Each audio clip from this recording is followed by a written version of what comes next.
Hello friends and welcome to the M2M classes. दोस्तों आज से स्टार्ट कर रहे हैं हम दृष्टि पब्लिकेशन के प्रैक्टिस सेटों को।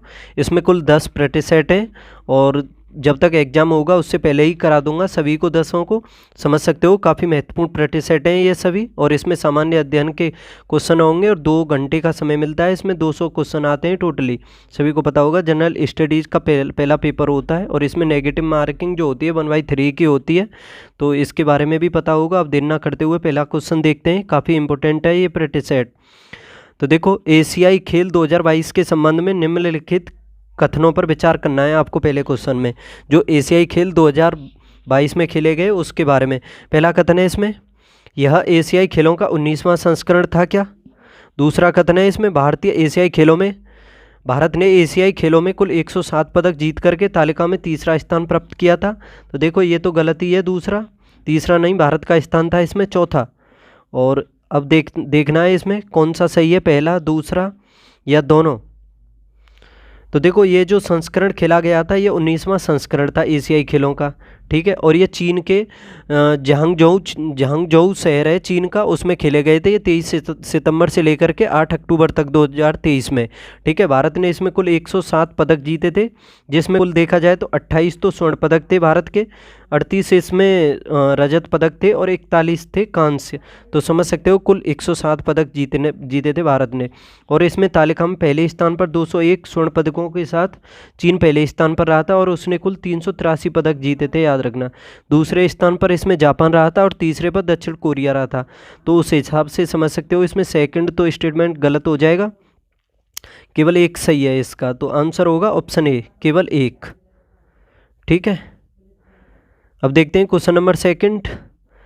अब इसमें सूची फर्स्ट का सूची सेकंड से मिलान करना है। देखो SDGs के बारे में भी जो सतत विकास लक्ष्य हैं जो 2030 तक हासिल करने हैं, ये इन सभी के बारे में आप सभी को पढ़ना चाहिए। तो देखो SDG जो फर्स्ट है वो किससे संबंधित है, SDG फर्स्ट,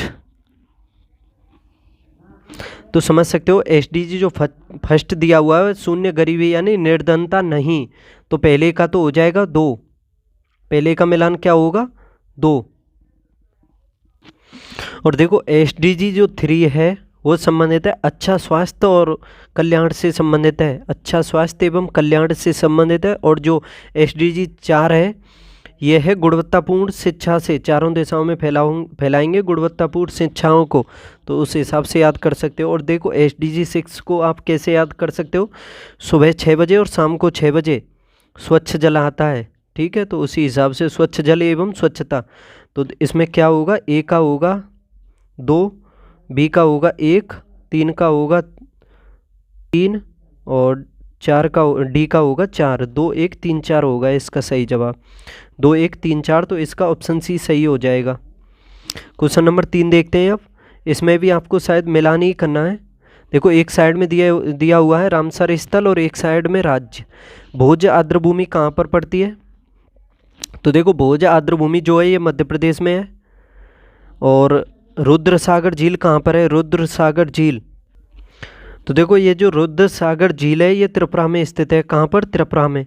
तो बी का हो जाएगा 1। और ये आसन कंजर्वेशन रिजर्व कहाँ पर है, ये उत्तराखंड में पड़ता है, तो सी का हो जाएगा 3। और पोंग डैम झील, ये पोंग डैम झील है हिमाचल प्रदेश में। तो देखो ए का 2, बी का 1, सी का 3 और डी का 4, 2 1 3 4 ही होगा इसका भी।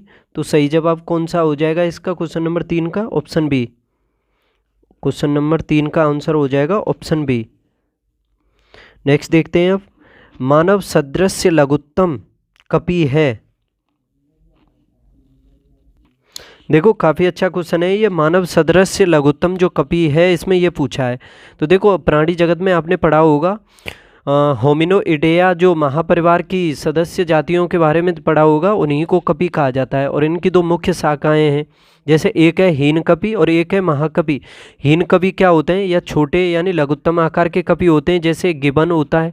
और महाकवियों में देखा जाए तो ये बड़े आकार के मानवनुमा कवि होते हैं, जैसे कि चिंपैंजी, गोरिल्ला, मनुष्य और औरंग, ये सभी शामिल होते हैं। तो इसमें यह छोटा ही पूछा है लघुत्तम, तो इसका सही जवाब क्या होगा, ऑप्शन ए हो जाएगा इसका, गिबन। नेक्स्ट देखते हैं अब क्वेश्चन नंबर 5 है, इसमें मिलान करना है सूची फर्स्ट का सूची सेकंड से। देखो एक साइड में विटामिन है, नहीं विटामिन उस हिसाब से देखना है कौन सा विटामिन है, कौन सा एंजाइम है, कौन सा हार्मोन है, प्रोटीन है। विटामिन कौन सा है इनमें, पेप्सिन, कैरोटीन, क्रिएटिन, टेस्टोस्टेरोन या प्रोजेस्टेरोन, ये देखना है आपको। विटामिन कौन सी है इसमें, पहले तो ये देखना है आपको। तो देखो इसमें विटामिन है कैरोटीन, और ए का हो जाएगा सेकंड कैरोटीन। और एंजाइम कौन सा है, एंजाइम है इसमें पेप्सिन, ठीक है, एंजाइम कौन सा है, पेप्सिन है। हार्मोन कौन सा है फिर इसमें, हार्मोन्स तो इसमें यही है ऑप्शन डी में जो दिया हुआ है 4 में, यानी टेस्टोस्टेरोन, यानी इसे प्रोजेस्टेरोन भी समझ सकते हो। और देखो ये प्रोटीन है केरेटिन, यानी केरेटिन है प्रोटीन और कैरोटीन है विटामिन। कैरोटीन तो विटामिन है और केरेटिन है प्रोटीन, याद रखना। देखो ए का 2, बी का 1, सी का 4 और 3, 2 1 3 4, 2 1 3 4। तो इसका ऑप्शन सी सही होगा, ऑप्शन सी होगा। 2 1 नहीं, 2 1 4 3 होगा, 2 1 4 3। तो ऑप्शन बी सही होगा इसका, कौन सा, ऑप्शन बी। एक बार और दोबारा से समझ लो क्योंकि ये महत्वपूर्ण क्वेश्चन है काफ़ी। विटामिन है कैरोटीन, एंजाइम है पेप्सिन, हार्मोन है इसमें टेस्टोस्टेरोन और प्रोटीन है इसमें केरेटिन। नेक्स्ट देखते हैं अब इसमें क्या करना है, इसमें भी मिलान ही करना है सूची फर्स्ट का सेकंड से। अब देखो एक साइड में दिवसों के बारे में दिया हुआ है और एक साइड में डेट को। तो देखो अंतर्राष्ट्रीय वन दिवस कब मनाया जाता है, गौरैया दिवस, विश्व शौचालय दिवस और विश्व जल दिवस। देखो विश्व शौचालय दिवस के बारे में बता दूं मैं आपको, ये 19 नवंबर को मनाया जाता है और इसी दिन पुरुष दिवस भी मनाया जाता है। तो उस हिसाब से याद कर सकते हो पुरुष किसके समान है, शौचालय के समान है, ठीक है, पुरुष किसके समान है, शौचालय के समान। और देखो युवा दिवस मनाया जाता है 12 जनवरी को, ठीक है, और देखो 12 जनवरी को ही मनाया जाता है युवा दिवस, यानी 12 जनवरी को ही मनाया जाता है युवा दिवस और 12 जनवरी को ही मनाया जाता है हाथी दिवस। तो समझ सकते हो युवा किसके समान है, हाथी के समान है। एक सेकंड, देखो इसमें मुझ पर गलती हो गई है कि 12 जनवरी को तो मनाया जाता है राष्ट्रीय युवा दिवस, ठीक है, 12 जनवरी को राष्ट्रीय युवा दिवस, लेकिन 12 अगस्त को मनाया जाता है अंतर्राष्ट्रीय युवा दिवस और उसके साथ हाथी दिवस भी मनाया जाता है। 12 अगस्त को ही अंतर्राष्ट्रीय युवा दिवस और हाथी दिवस दोनों मनाए जाते हैं। तो अंतर्राष्ट्रीय हाथी दिवस और युवा दिवस 12 अगस्त को, 12 जनवरी को राष्ट्रीय युवा दिवस, ठीक है। और देखो इसमें गौरैया दिवस कब मनाया जाता है, तो ये मनाया जाता है 20 मार्च को। इसकी मैंने ट्रिक बनाई थी एक, गौरैया का बंजा मौसम, गौरैया का बंजा मौसम। तो गौरैया 20 मार्च को क्रम से हैं ये सभी, और गौरैया का वन से वन दिवस, तो वन दिवस मनाया जाता है 21 मार्च को। जहाँ से जल दिवस 22 मार्च को, ठीक है, विश्व जल दिवस 22 मार्च को और 23 मार्च को मनाया जाता है मौसम दिवस, याद रखना, मौसम इसमें है नहीं। तो इसका क्रम हो जाएगा, ए का तो हो जाएगा 3 और बी का हो जाएगा इसमें, ए का 3, बी का हो जाएगा इसमें 1 और सी का हो जाएगा 2 और डी का हो जाएगा 4, 3 1 2 4 होगा इसका आंसर। तो इसका सही जवाब हो जाएगा ऑप्शन ए, 3 1 2 4। संयुक्त राष्ट्र द्वारा हाल ही में जारी रिपोर्ट के अनुसार कौन सा देश अफीम का शीर्ष उत्पादक देश बन गया है। ये रिपोर्ट जारी की है संयुक्त राष्ट्र संघ ने, और अफीम का शीर्ष उत्पादक देश कौन है। तो देखो इसमें बन चुका है अफीम का शीर्ष उत्पादक देश कौन सा, म्यांमार। तो ऑप्शन डी सही हो जाएगा इसका जवाब, म्यांमार। और देखो इससे पहले अफगानिस्तान था पहले स्थान पर अफीम के उत्पादक में और उत्पादन में, और इसने म्यांमार ने अब अफगानिस्तान को पीछे छोड़ दिया है, म्यांमार पहले पर हो गया और अफगानिस्तान दूसरे पर, याद रखना। संसद राज्य सूची के विषय के संबंध में कानून बना सकती है, किस विषय के संबंध में कानून बना सकती है संसद, राज्य सूची के विषय के संबंध में कानून बना सकती है। कब बना सकती है ये पूछा है इसमें, क्या राष्ट्रपति की इच्छा से, यदि राज्यसभा ऐसा संकल्प पारित करती है तब, या किसी भी परिस्थिति में, या संबंधित राज्य के विधानमंडल से पूछकर संसद राज्य सूची के विषय पर कानून कब बना सकती है? तो देखो इसका सही जवाब होगा ऑप्शन बी, यदि राज्यसभा ऐसा संकल्प पारित कर दे तो। ऑप्शन बी सही जवाब हो जाएगा इसका। तो देखो इसके बारे में बता दूं कि राज्य सूची के विषय पर जो संसद के द्वारा कानून बनाया जाता है, इसका उल्लेख इसके बारे में दिया हुआ है आर्टिकल 249 में, कि 249 में यह दिया हुआ है कि यदि राज्यसभा अपने उपस्थित और मत देने वाले सदस्यों के 2/3 बहुमत से अगर प्रस्ताव पारित कर देती है, तो प्रस्ताव पारित कर देती है कि जो राष्ट्रीय हित में राज्य सूची के किसी विषय पर हो, याद रखना, और संसद द्वारा कानून बनाना आवश्यक है उस पर, तो फिर संसद उस विषय पर कानून बना सकती है। ठीक है। अगर इसके अतिरिक्त अनुच्छेद 250 के तहत देखा जाए तो राष्ट्रीय आपात की स्थिति में, इसके अलावा अनुच्छेद 252 के तहत 2 या 2 से अधिक राज्यों के अनुरोध पर उन राज्यों के लिए, या इसके अलावा आर्टिकल 253 के तहत देखा जाए तो अंतर्राष्ट्रीय समझौतों के अनुपालन के क्रम में, या राष्ट्रीय आपातकाल की उद्घोषणा जैसे 352 में इसके प्रवर्तन होने की स्थिति में अनुच्छेद 353 के तहत भी, तथा फिर देखा जाए तो आर्टिकल 356 भी है, उसके अधीन राज्य में राष्ट्रपति शासन लगाने की अवस्था में, और अनुच्छेद 357 के तहत भी देखा होगा अपने विधायी शक्तियों के प्रयोग में संसद द्वारा राज्य सूची के विषय पर कानून बनाया जा सकता है। ठीक है, तो इन सभी को आप याद कर सकते हो। अब देखो क्वेश्चन नंबर 9 है, संयुक्त सैन्य अभ्यास डेजर्ट साइक्लोन 2024 भारत और किस देश के बीच होने वाला युद्ध अभ्यास है? Desert cyclone 2024। तो देखो ये भारत और किस देश के मध्य होता है? तो ये होता है भारत और यूएई के मध्य। डेजर्ट साइक्लोन याद रखना, किसके मध्य? भारत और यूएई के मध्य होता है डेजर्ट साइक्लोन।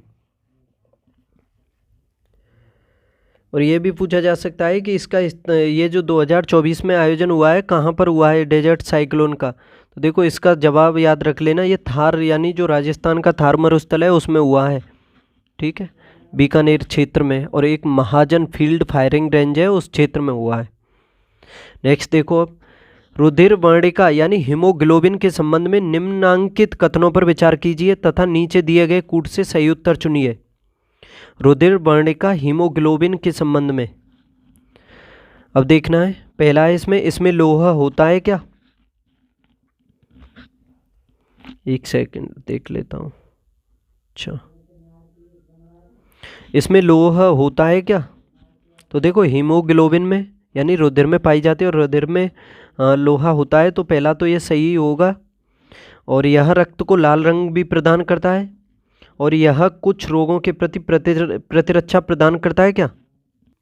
तो देखो इसका ये तीसरा गलत है, क्योंकि ये जो प्रतिरक्षा प्रदान करने का जो कार्य होता है ना, ये WBC का होता है, यानी श्वेत रक्त कणिकाओं का, ना कि ये हीमोग्लोबिन का, रुधिर वर्णिका का। और इसमें चौथा है, ये रक्त में ऑक्सीजन का वाहक होता है। तो ये 1, 2 और 4 सही है, तीसरा गलत है इसमें 1, 2, 4, तो इस वजह से ये ऑप्शन सी सही हो जाएगा इसका। अब देखते हैं क्वेश्चन नंबर 11।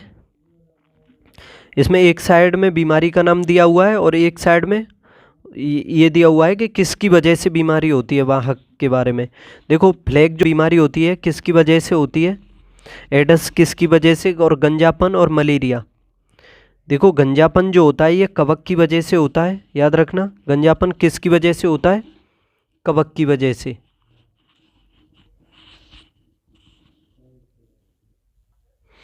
गंजापन होता है आपका कवक की वजह से, तो 3 का तो हो जाएगा 2।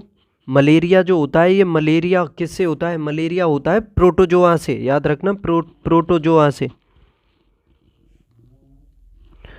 प्लाज्मोडियम प्रोटोजोआ से होता है ये। और एडस जो होता है ये एडस होता है जीवाणु से। किससे? नहीं, एडस जीवाणु से नहीं, एडस होता है विषाणु से, विषाणु से, HIV से।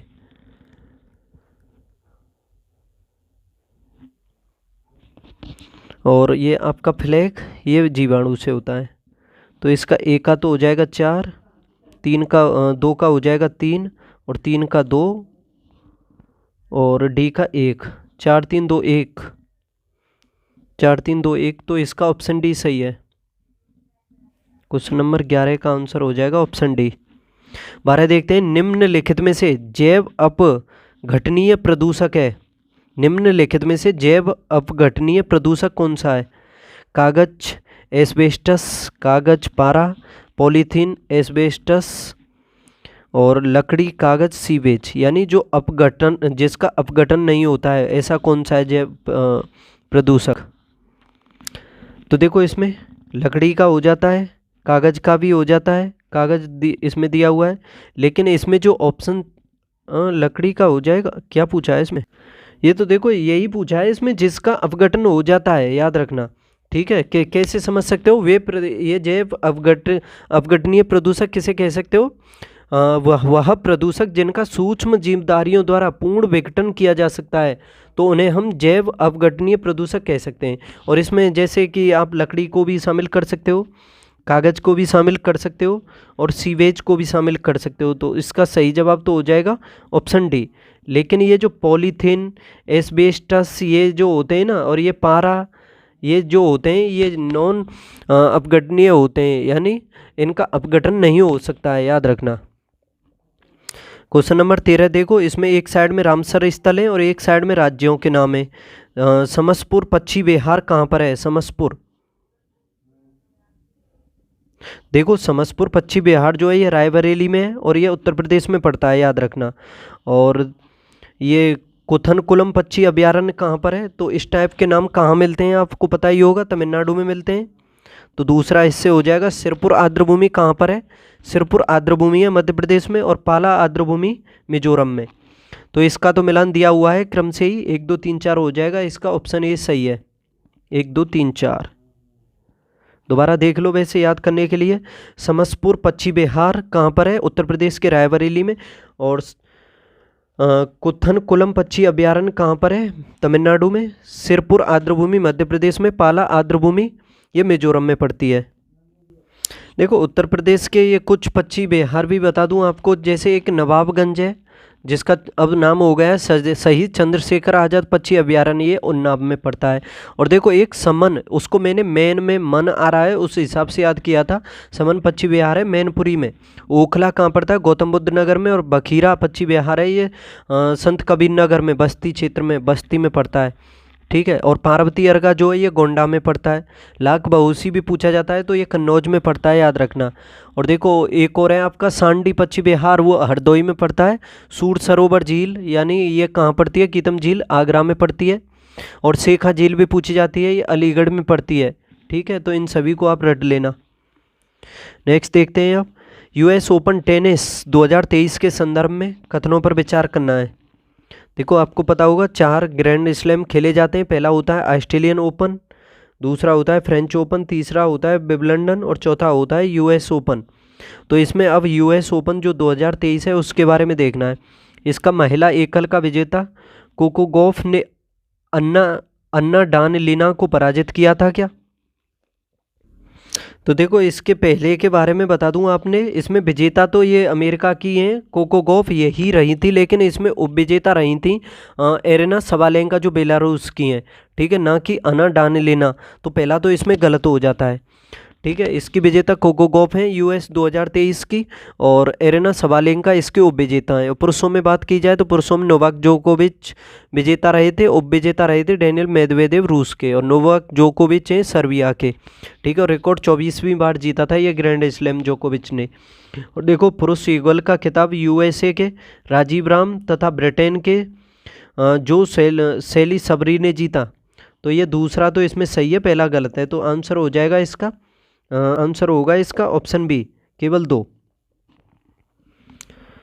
अब आगे देखते हैं इसमें क्या करना है, आपको मिलान करना है। इसमें भी एक साइड में इसमें कुछ स्थापनाओं के बारे में दिया हुआ है और एक साइड में अधिनियमों के बारे में दिया हुआ है।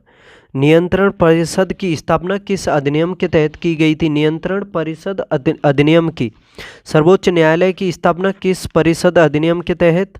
और इंग्लिश मिशनरियों का भारत में आगमन कब हुआ था? तो देखो ये अच्छा क्वेश्चन है काफ़ी। तो देखो इसे अब करने की कोशिश करते हैं। काफ़ी अच्छा क्वेश्चन है, महत्वपूर्ण। नियंत्रण परिषद की स्थापना की गई थी पिट्स का भारतीय अधिनियम 1784 के तहत, याद रखना। ठीक है, ए का 2 हो जाएगा।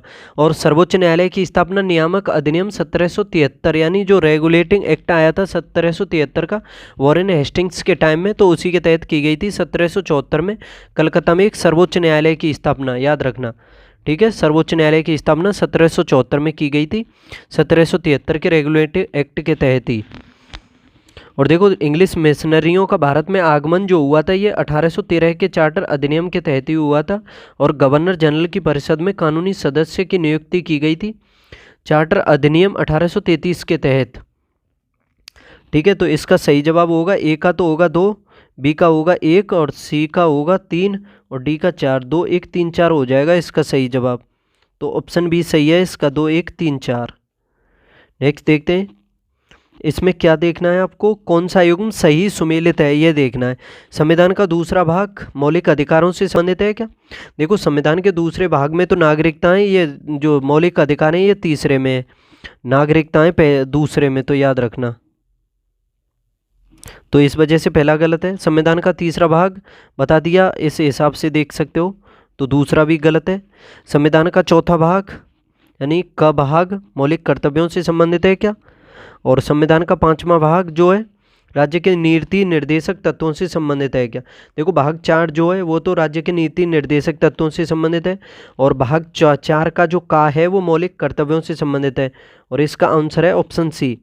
ठीक है, पांचवा भाग तो संघ से संबंधित है, इस वजह से पांचवा भी गलत हो जाता है, तो सही जवाब होगा इसका option C. National green tribunal का गठन वर्ष 2011 में किया गया था, पहला स्टेटमेंट है। नेशनल ग्रीन ट्रिब्यूनल का गठन वर्ष 2011 में किया गया था। दूसरा, इसमें भारत में पर्यावरण संरक्षण अधिनियम वर्ष 1986 में पारित हुआ था क्या? और ये देखना है इसमें सही कौन सा है। नेशनल ग्रीन ट्रिब्यूनल यानी एनजीटी की स्थापना भारत सरकार अधिनियम के तहत देखा जाए तो अधिनियम नहीं, भारत सरकार द्वारा की गई थी इसकी 18 अक्टूबर 2010 को। कब? 2010 को की गई थी इसकी स्थापना, तो पहला तो इसमें गलती हो जाएगा ना कि 2011 में की गई थी।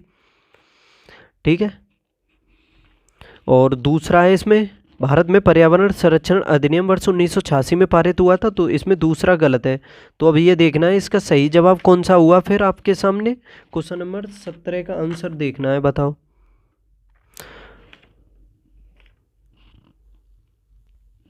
तो इसमें यह पूछा है जो असत्य है वो बताना है, तो इसमें पहला ही असत्य है, तो आंसर हो जाएगा इसका केवल एक असत्य।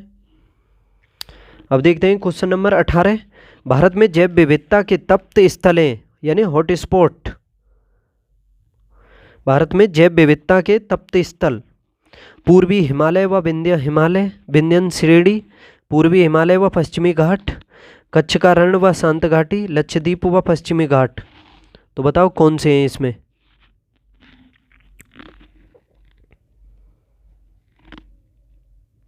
तो देखो इसमें भारत 4 हॉटस्पॉटों से संबंधित है, तो इसमें सही जवाब है ऑप्शन बी, पूर्वी घाट और पश्चिमी हिमालय।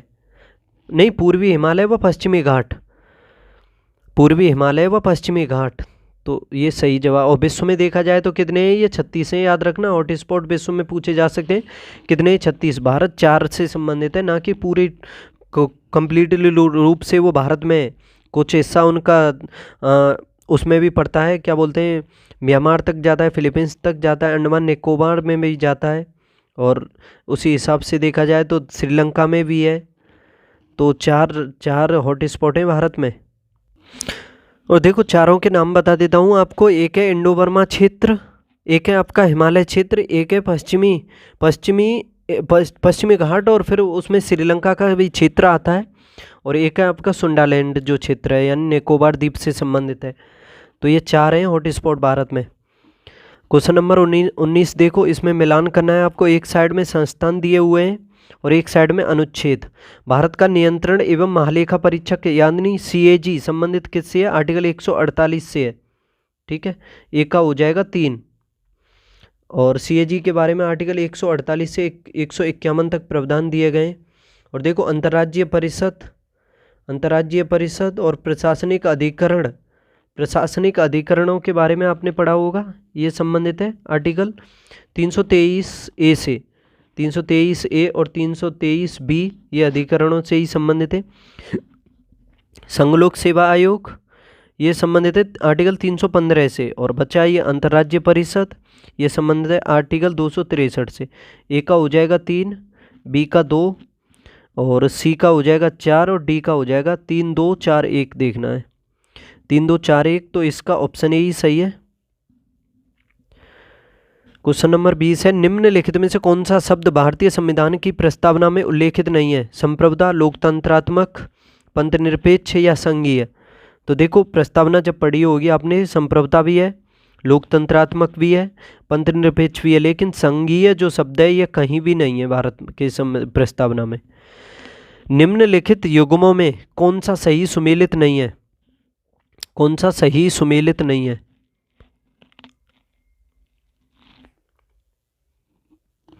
तो देखो, इसमें पहला है ट्राइफेड, इसकी स्थापना 1987 को की गई, बिल्कुल सही है। एगमार्क संबंधी एक्ट ये 1937 से संबंधित है। राष्ट्रीय कृषि विपणन संस्थान ये 1986, नहीं, यही गलत है इसका। 1986 नहीं है, ये राष्ट्रीय कृषि विपणन संस्थान जो है ये 1988 से संबंधित है, यानी 1988 में इसकी स्थापना की गई थी जयपुर में। कहाँ पर? जयपुर में। पूछा जा सकता है कि राष्ट्रीय कृषि विपणन संस्थान की स्थापना कहाँ पर हुई थी? जयपुर में। और खाद्य मिलावट निरोधक कानून ये 1954 का है, याद रखना। तो आंसर हो जाएगा इसका सी। जैव भार का पिरामिड किस पारिस्थितिक तंत्र में सीधा होता है? किस पारिस्थितिकी तंत्र में जैव भार का जो पिरामिड है सीधा होता है सदैव? तो देखो, ऊर्जा का जो पिरामिड होता है, नहीं, ऊर्जा का पिरामिड तो सदैव सीधा ही रहता है। इसमें यह पूछा है इन चारों में कौन से में सीधा रहता है? स्थलीय, जलीय पारिस्थितिकी तंत्र में या बायोनोमिक्स में? देखो, एक चीज़ याद रखना, ऊर्जा का जो पिरामिड बनता है वो सदैव सीधा बनता है, पहली बात तो। लेकिन स्थलीय पारिस्थितिकी तंत्र में जो पिरामिड बनता है वो भी सीधा बनता है। जैसे जलीय वो जो पिरामिड बनते हैं, संख्या पिरामिड और बायोमास पिरामिड जो बनते हैं वो सदैव सीधे बनते हैं स्थलीय पिरामिड में, और जल में उल्टे बनते हैं वो। तो और इसमें ये पूछा है जैव भार का पिरामिड किस पारिस्थितिकी तंत्र में सीधा बनता है? तो स्थलीय पारितंत्र में। ऑप्शन ए सही हो जाएगा। निम्नलिखित में से किसी मेगा डाइवर्स देश के रूप में नहीं जाना जाता है? ऑस्ट्रेलिया, भारत, पेरू या नेपाल को?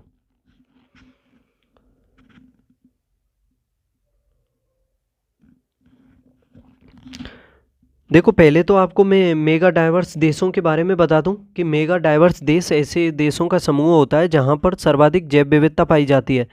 और नेपाल जो है, ये नेपाल तो छोटा सा ही देश है, तो इसे आप मेगा डाइवर्स में कैसे देख सकते हो। और ये ऑस्ट्रेलिया, भारत और पेरू जो हैं ये मेगा डाइवर्स में भी आते हैं। ठीक है। पिछोला झील किस राज्य में स्थित है? पिछोला झील, देखो, छोटे बड़े से वैसे कोई फ़र्क नहीं है, उनकी जलवायु के अनुसार देखा जाए। जहाँ नेपाल जो है हिमालय क्षेत्र में पड़ता है, तो उस साइड में तो वैसे ही कमी है मेगा डाइवर्स, यानी जैव विविधता कमी पाई जाती है। देखो, पिछोला झील किस राज्य में स्थित है? पिछोला झील,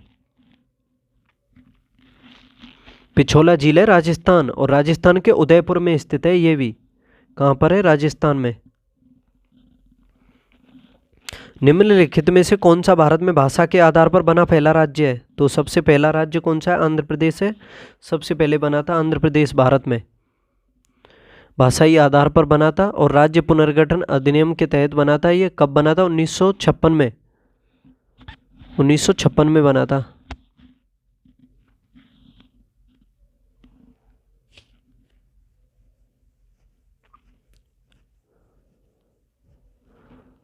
नहीं, राज्यों का पुनर्गठन किया गया था 1956 में, कन्फ्यूजन हो गया मुझे। और भाषा के आधार पर तो पहला राज्य बना था आंध्र प्रदेश 1953 में। कब बना था? 1953 में बना था वो। निम्न में से कौन भारतीय संविधान के अंतर्गत मौलिक कर्तव्यों में सम्मिलित नहीं है? कौन भारतीय संविधान के अंतर्गत मौलिक कर्तव्यों में संबंधित नहीं है? देश की रक्षा करना एवं राष्ट्र की सेवा करना, ये तो सही है। हमारी सामाजिक संस्कृति की गौरवशाली परंपरा का महत्व समझना और उसका परिरक्षण करना, ये भी ठीक है। ग्राम पंचायतों के गठन में सहायता करना, सार्वजनिक संपत्ति को सुरक्षित रखना एवं हिंसा से दूर रहना, ये ठीक है।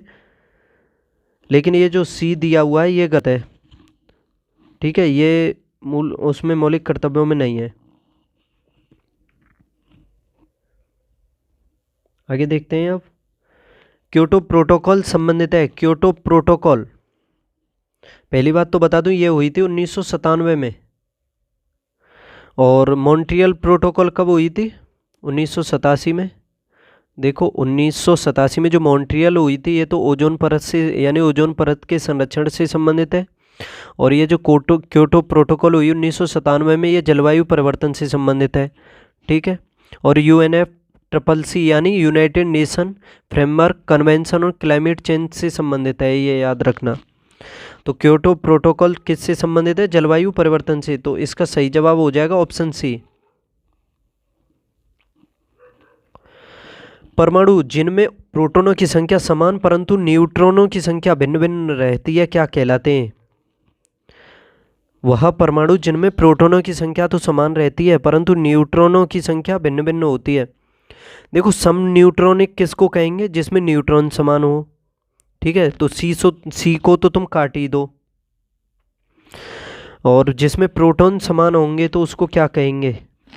देखो एक चीज़ और बता रहा हूँ, आपकी एक परिभाषा और सुनी होगी कि एक ही तत्व के वह सभी परमाणु जिनकी परमाणु संख्याएं तो समान होती हैं किंतु परमाणु संख्याएं तो समान होती हैं किंतु द्रव्यमान संख्याएं यानी परमाणु बाहर भिन्न भिन्न होता है तो उन्हें समस्थानिक कहते हैं।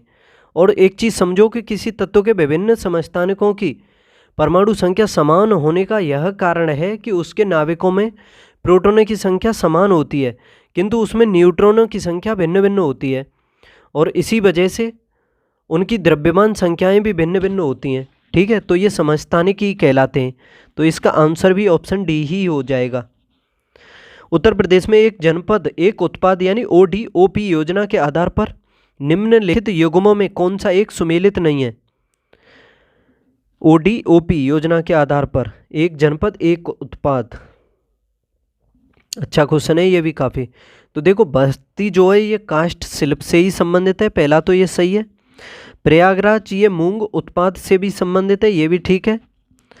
बुलंदशहर के बारे में बता दूं, ये कांच उत्पाद से संबंधित नहीं है, फिरोजाबाद है उससे संबंधित तो।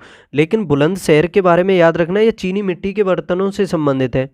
और महाराजगंज ये सही है, फर्नीचर से संबंधित है, ठीक है। कांच उत्पाद से संबंधित है फिरोजाबाद।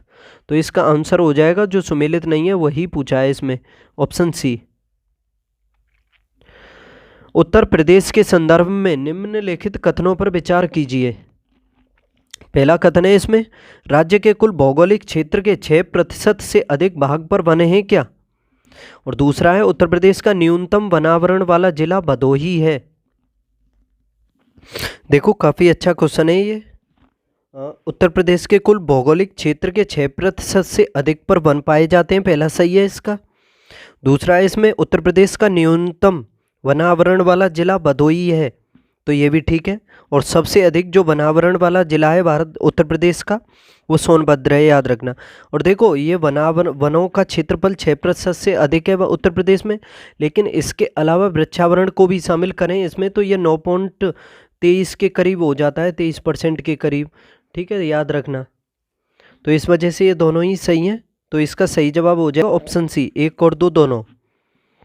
आगे देखते हैं आप, सितंबर 2023 में मोहम्मद मुइज्जू किस देश के नए राष्ट्रपति बने? और अभी हाल ही में थोड़े दिन पहले आपने न्यूज़ों में देखा होगा, मोहम्मद मुइज्जू ये काफ़ी चर्चा में रहे थे, और इन्होंने भारत यानी समझ सकते हो भारत से काफ़ी नाराज़गी जताई, चीन से प्रेम जताया इन्होंने, चीन की यात्रा की थोड़े दिनों पहले, और काफ़ी प्रतिबंध भी लगाए। तो उसी हिसाब से समझ सकते हो ये मालदीव के राष्ट्रपति बने। कहाँ के? मालदीव के। नेक्स्ट देखते हैं, हाल ही में किसे राष्ट्रीय विधिक सेवा प्राधिकरण का कार्यकारी अध्यक्ष नामित किया गया है? किसको राष्ट्रीय विधिक सेवा प्राधिकरण का कार्यकारी अध्यक्ष नामित किया गया है? क्वेश्चन नंबर 32 का आंसर बताना है किसको। तो देखो इसका सही जवाब होगा ऑप्शन बी, न्यायमूर्ति संजीव खन्ना को 26 दिसंबर 2023 को सर्वोच्च न्यायालय के राष्ट्रीय विधिक सेवा प्राधिकरण का कार्यकारी अध्यक्ष नामित किया गया है, याद रखना। तो ऑप्शन बी सही हो जाएगा, न्यायमूर्ति संजीव खन्ना। क्वेश्चन नंबर 33 है, अब निम्नलिखित में से किस तत्व की कमी को पूरा करने के लिए कीट बच्ची पौधे कीटों को पकड़ते हैं तथा उनका भक्षण करते हैं? कौन से तत्व की कमी हो जाती है, उसको पूरा करने के लिए कीट बच्ची पौधे कीटों को पकड़ते हैं फिर उनका भक्षण करते हैं? तो देखो इसका सही जवाब होगा ऑप्शन बी, नाइट्रोजन। नाइट्रोजन की कमी को पूरा करने के लिए कीट बच्ची पौधे जो होते हैं पौधों को पकड़ते हैं, यानी कीटों को पकड़ते हैं और उनका भक्षण भी करते हैं, याद रखना। नेक्स्ट देखते हैं, निम्नलिखित में से कौन सा युग्म सही सुमेलित नहीं है? उत्तर प्रदेश की प्रथम महिला राज्यपाल सरोजिनी नायडू थी, तो ये तो सही है। उत्तर प्रदेश के प्रथम अध्यक्ष पीडी टंडन थे क्या? तो देखो ये पहला भी ठीक है, दूसरा भी ठीक है।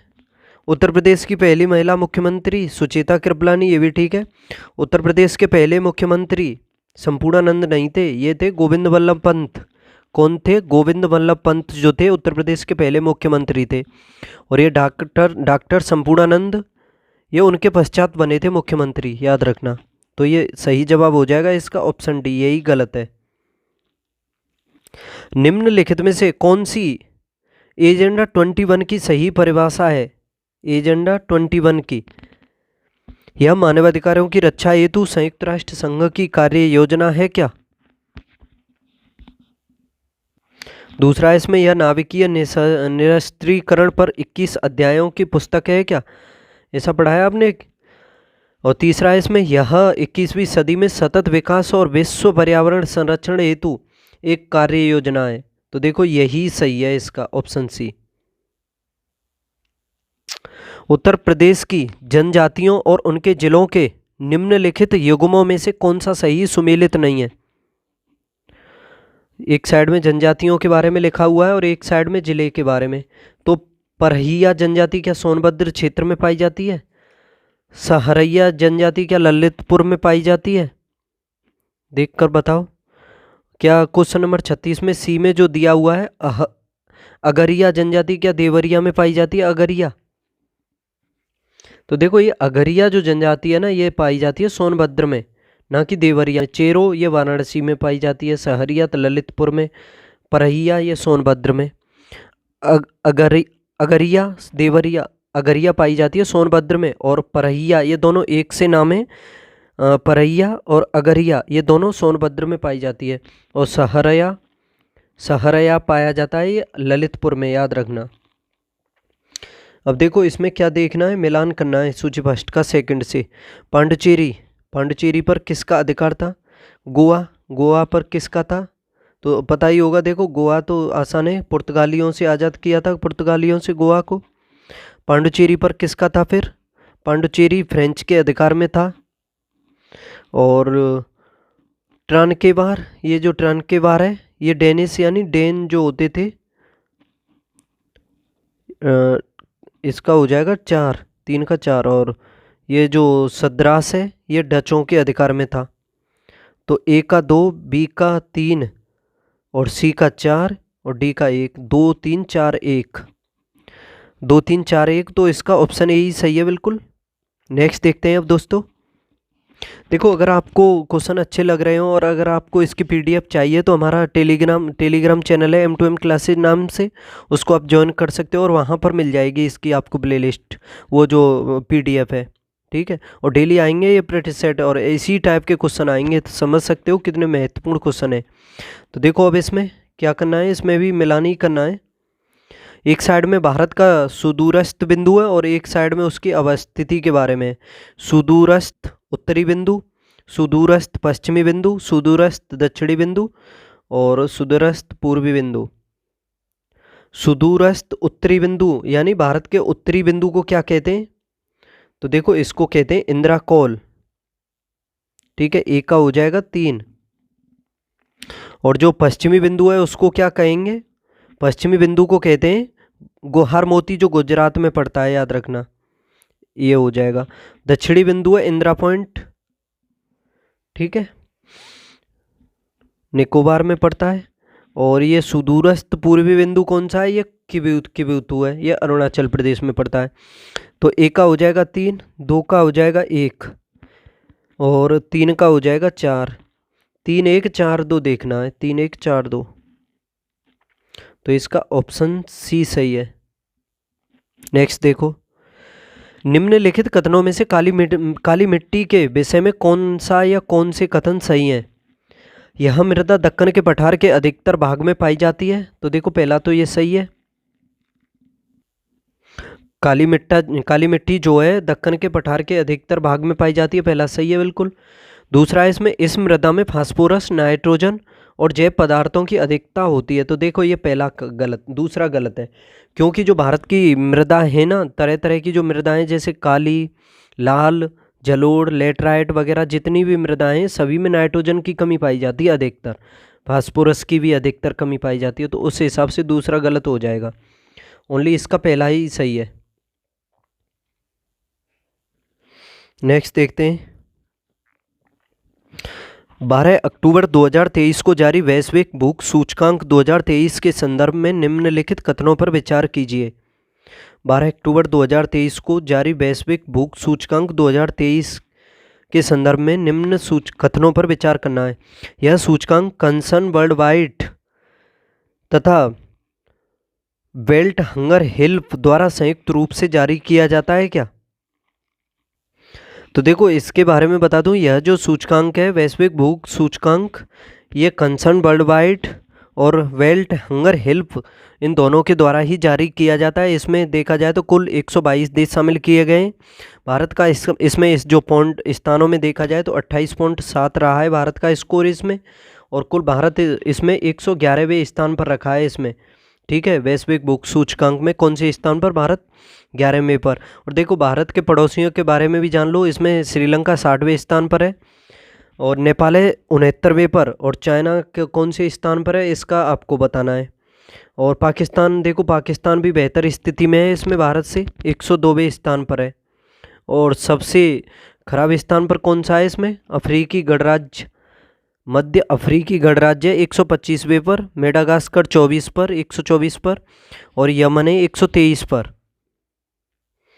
और दूसरा देखो इस सूचकांक में भारत को 125 देशों में 111वां स्थान मिला है, तो ये भी ठीक है, और ये दोनों ही सही हो जाते हैं, इस वजह से ऑप्शन सी सही है इसका। नेक्स्ट देखो, नदियों के जल ग्रहण क्षेत्र के अवरोही क्रम में महानदी, नर्मदा, गंगा तथा कृष्णा का सही अनुक्रम कौन सा है। ये भी अच्छा क्वेश्चन है, इस टाइप के क्वेश्चन पूछे जाते हैं, एक क्वेश्चन इस तरह का निश्चित आएगा, याद रखना। तो देखो इसमें जल ग्रहण क्षेत्र के हिसाब से देखना है, अवरोही क्रम यानी घटता हुआ क्रम। तो सबसे पहले किसका आएगा, सबसे पहले तो कन्फर्म है गंगा का आएगा। ठीक है, गंगा का पूछा जा सकता है कि जल ग्रहण क्षेत्र कितना है, तो तकरीबन 10 लाख वर्ग किलोमीटर के आसपास है गंगा का, जो है 10 लाख से ज़्यादा ही है, याद रखना।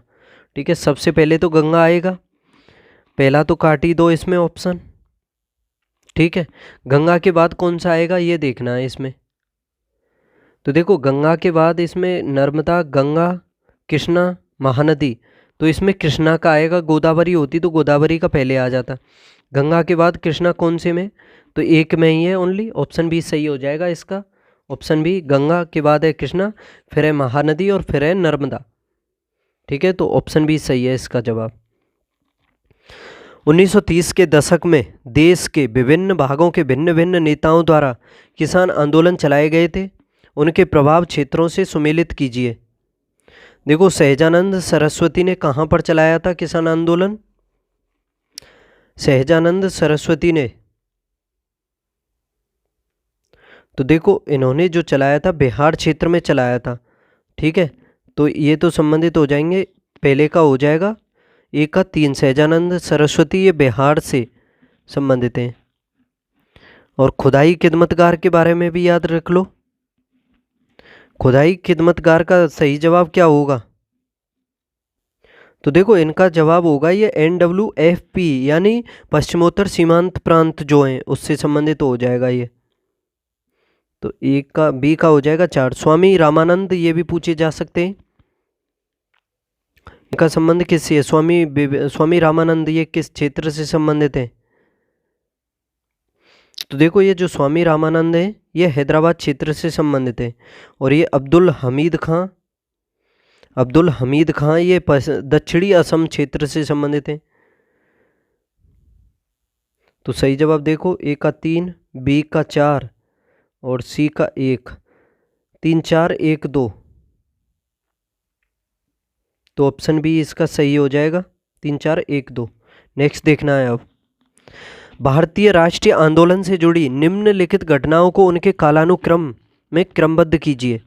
होम रूल आंदोलन, देखो होम रूल आंदोलन ये हुआ था 1916, बाल गंगाधर तिलक से संबंधित है। चंपारण सत्याग्रह ये 1917 में हुआ था बिहार में। और जलियांवाला बाग ये 1919 का है, 13 अप्रैल 1919। भारतीय राष्ट्रीय कांग्रेस का अमृतसर में अधिवेशन जो हुआ था ये दिसंबर में हुआ था, उसके बाद हुआ था, क्या बोलते हैं, जलियांवाला बाग के बाद दिसंबर में हुआ था, 1919 में ही हुआ था ये भी। ठीक है, तो अब इसमें मिला नहीं देखना है, तो क्रम से ही हैं सभी, 1 2 3 4 हो जाएगा इसका। तो ऑप्शन ए सही है इसका।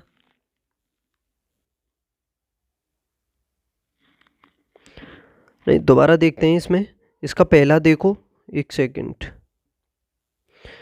पहला देखो इसमें कि 15-26 सितंबर नहीं, क्वेश्चन दोबारा देखो। भारत ड्रोन शक्ति 2023 से संबंधित निम्न कथनों पर विचार कीजिए।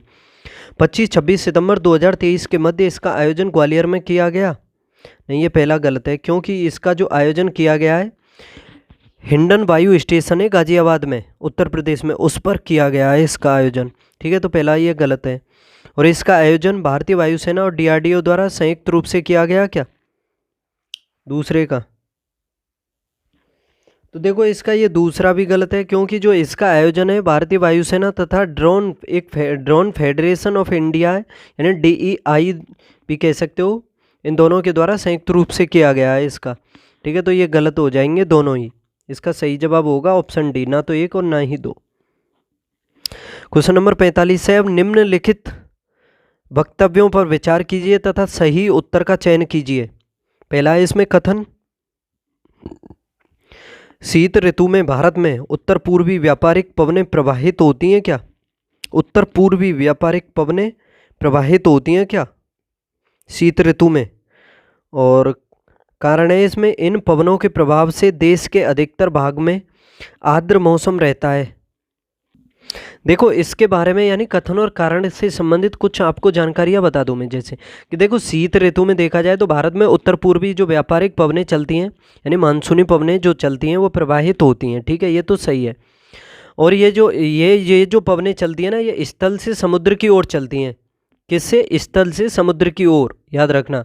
और इसलिए देश के अधिकतर भाग में शुष्क मौसम होता है, क्योंकि ये जब स्थल से समुद्र की ओर चलेंगी तो इनमें आर्द्रता कम होगी, उसी हिसाब से समझ सकते हो शुष्क मौसम होता है, ना कि आर्द्र। तो इसका सही जवाब हो जाएगा, पहला तो सही है, इसमें दूसरा गलत है। इसमें दूसरे में कारण में दिया हुआ है कि आर्द्र मौसम होता है, तो इसका सही जवाब कौन सा होगा? ए सही है, परंतु आर गलत है, तो इसका ऑप्शन सी हो जाएगा सही जवाब। खान मंत्रालय की वार्षिक रिपोर्ट 2022-23 के अनुसार निम्नलिखित में से कौन से 3 राज्य भारत में बॉक्साइट के क्रमशः शीर्ष उत्पादक हैं? खान मंत्रालय की वार्षिक रिपोर्ट 2022-23 के अनुसार कौन कौन से 3 राज्य हैं जो बॉक्साइट के उत्पादन में क्रमशः 3 हैं, शीर्ष पर हैं? अच्छा क्वेश्चन है। तो देखो सबसे अधिक भारत में देखा जाए तो बॉक्साइट का जो उत्पादन करता है वो सबसे अधिक तो करता है उड़ीसा, और ये करता है तकरीबन 70-75%, यानी उड़ीसा ही देखा जाए तो भारत में संपूर्ण रूप से बॉक्साइट का उत्पादन करता है।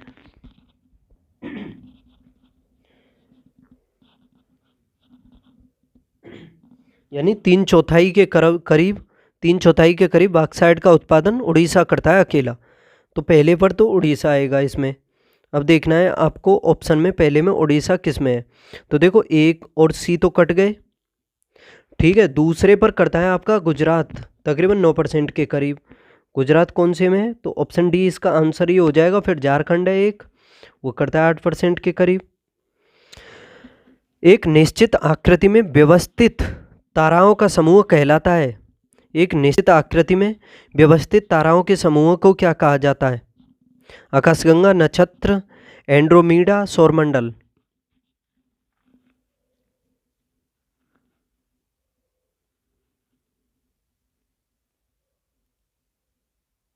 तो देखो इसको कहा जाता है नक्षत्र, या फिर इसको तारामंडल भी कह सकते हो। ठीक है, क्या कहोगे इसको, नक्षत्र या तारामंडल? यानी एक निश्चित आकृति में व्यवस्थित ताराओं का समूह कहलाता है नक्षत्र। एक सेकंड दोस्तों, तो दोबारा देखो इसे कि अलेगनी जो पर्वत है ये संयुक्त राज्य अमेरिका में है। कैंटाब्रियन, दोबारा से अच्छे से समझ लो, ये महत्वपूर्ण क्वेश्चन है। अलेगनी पर्वत है संयुक्त राज्य अमेरिका में, कैंटाब्रियन है आपका ये स्पेन में, और अल्बुर्ज है ईरान में, और मैकेंजी है कनाडा में, याद रखना। ठीक है, और ये अनुसंधान संस्थान है और एक साइड में अवस्थित है।